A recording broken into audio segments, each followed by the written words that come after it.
The socio-economic developments that are impacting healthcare in Africa are many.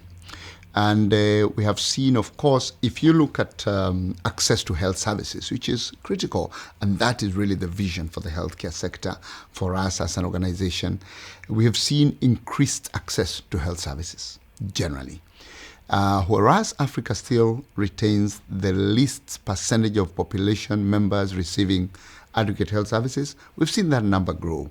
And we've seen that number grow, reaching, and the result of that has been a reduction, for example, in child mortality or the death of children and infants. One of the numbers which I like to reflect on is that this organization has been in Africa for 65 years. Within that time, we've seen that the numbers of children who die in infancy has come down from 183 per thousand to 47 per thousand. That's major reduction.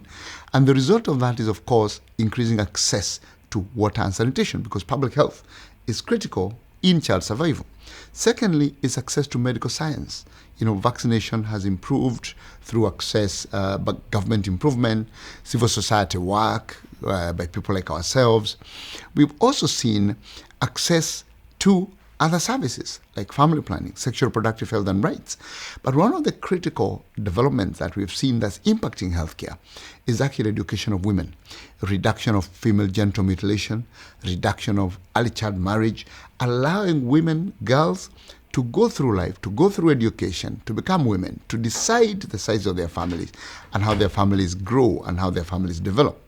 This has actually impacted health outcomes positively, because at the end of the day, women, as I keep saying, are the best public health officers I've ever seen. And therefore, that education of women, increasing women moving from primary to secondary school to college, has also come with major developments in access to health services.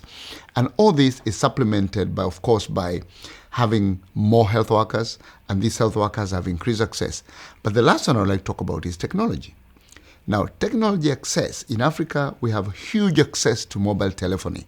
What this has allowed us to do is to use this platform of mobile technology to reach more people faster. Reach more people faster with training health workers, including community health workers.